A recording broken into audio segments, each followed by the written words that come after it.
क्या आपको पता है होली के ठीक 7 दिन बाद एक ऐसा त्योहार आता है जिसमें चूल्हा नहीं जलाया जाता। इस साल शीतला सप्तमी 10 मार्च को मनाई जाएगी। इस दिन माँ शीतला की पूजा होती है जो हमें बीमारियों से बचाती है। इस दिन की सबसे बड़ी बात, आज के दिन घर में ताज़ा खाना नहीं बनता। एक दिन पहले बना हुआ ठंडा प्रसाद ही खाया जाता है जिसे बसियोडा कहते हैं। पूजा कैसे करें? सुबह जल्दी उठकर ठंडे पानी से स्नान करें, माता को दही, रबड़ी और नीम के पत्ते अर्पित करें और घर के मुखिया द्वार पर हल्दी के थापे लगाएं। ये त्योहार हाइजीन और ठंडक का संदेश देता है। क्या आपके यहाँ भी बसियोडा बनता है? कमेंट में बताएं।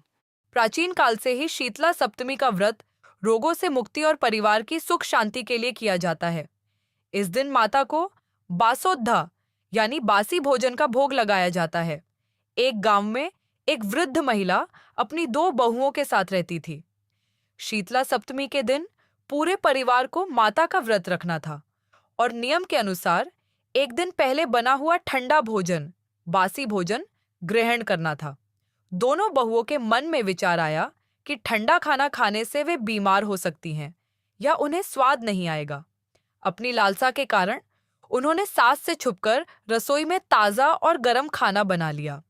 जब सास पशुओं को चराने बाहर गई तो दोनों बहुओं ने छुपकर वह गर्म खाना खा लिया, जबकि वृद्ध सास ने नियम पूर्वक ठंडा प्रसाद ही ग्रहण किया। जब शीतला माता ने देखा कि उनके नियमों का उल्लंघन हुआ है तो वे अत्यंत क्रोधित हो गईं। देखते ही देखते दोनों बहुओं के बच्चों के शरीर पर लाल दाने निकल आए और उन्हें तेज बुखार, चेचक स्लैश स्मॉल पॉक्स हो गया। बहुएं घबराकर रोने लगीं। वृद्ध सास तुरंत समझ गई कि यह माता शीतला का ही कोप है, क्योंकि बहुओं ने नियम विरुद्ध गर्म भोजन किया था। सास के कहने पर दोनों बहुएं अपने बीमार बच्चों को लेकर जंगल की ओर माता से क्षमा मांगने निकलीं। रास्ते में उन्हें एक वृद्ध स्त्री मिली जो अपने सिर की जुओं से बहुत परेशान थी। बहुओं ने दया भाव से उस वृद्ध स्त्री की मदद की और उनके सिर को साफ किया। उनकी सेवा से प्रसन्न होकर वृद्ध स्त्री ने आशीर्वाद दिया, तुम्हारी गोद हमेशा भरी रहे और तुम्हारे बच्चे ठंडे स्वस्थ रहें। जैसे ही उनके कान में ये शब्द पढ़े, चमत्कार हुआ। उनके बच्चे एकदम स्वस्थ हो गए और उनके शरीर के दाने गायब हो गए।